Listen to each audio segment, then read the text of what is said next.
La réalité les a rattrapés. Le vérificateur général a sorti l'information.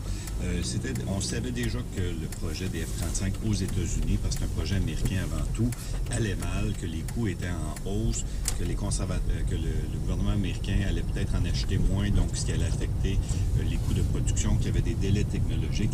Donc tout allait mal, mais les conservateurs demeuraient, un peu comme avec Israël, peut-être les plus grands promoteurs de ce projet-là dans le monde entier, alors que tout le monde savait qu'écoutez, avec un esprit critique, moindrement critique, tout le monde était capable d'avoir une bonne idée que les F-35, c'était peut-être qu'il y avait des problèmes en vue, table rase, et là, on recommence ce projet-là. Donc, ils ont mal paru sur ce dossier-là. Ça reste à voir où ça s'en va, parce qu'on n'est pas encore sûr que les F-35, il y a encore une forte possibilité qu'ils soient achetés. C'est pas certain encore qu'il va y avoir un appel d'offres en bonne et due forme, comme dans la plupart des achats militaires importants. Donc, ça reste à voir où ils s'en vont, mais c'est certain c'est un dossier qui est très embarrassant. En effet. Un dernier mot, Hélène, rapidement, sur ce qu'on appelle robocalls, les appels automatisés.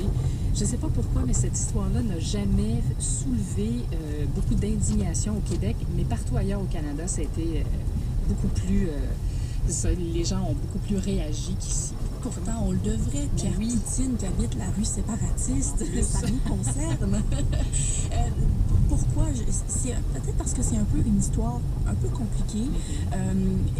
Les informations sont fluctuantes aussi sur les circonscriptions qui ont été véritablement affectées. Les listes changent. Les informations d'Élections Canada ne sont pas nécessairement toujours complètes et exhaustives.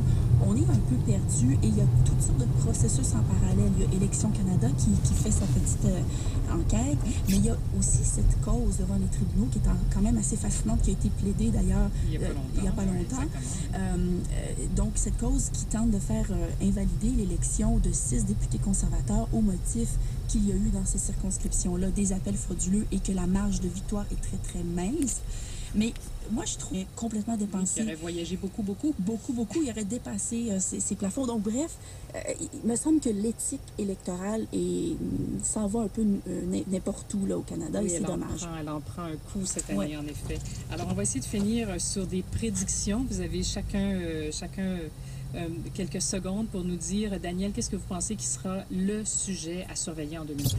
Bien, ce qui va arriver, c'est un peu de voir où l'opposition s'en va, parce qu'on peut s'attendre, au mois d'avril, il y a une convention du Parti libéral qui va se choisir un nouveau chef.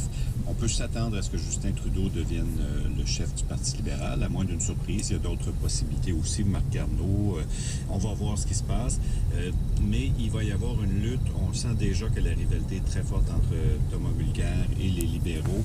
Je pense que ça va continuer et ça, c'est dans un scénario où le système reste le même. C'est le scénario idéal pour Stephen Harper. L'opposition s'entre-déchire et lui continue à gouverner. Hélène, j'espère que Daniel vous a pas volé votre sujet à regarder, à surveiller en 2013. Question économique. Quand exactement va-t-on éponger ce déficit? M. Flaherty et M. Harper ne nous disent pas les mêmes années. C'est quand même très gros. Tout le monde dit qu'il y a un déficit structurel. Comment fera-t-on pour le combler une fois pour toutes? Donc, cet aspect-là et aussi l'assurance-emploi, on n'en a pas parlé, mais des réformes très importantes qui resserrent la vis aux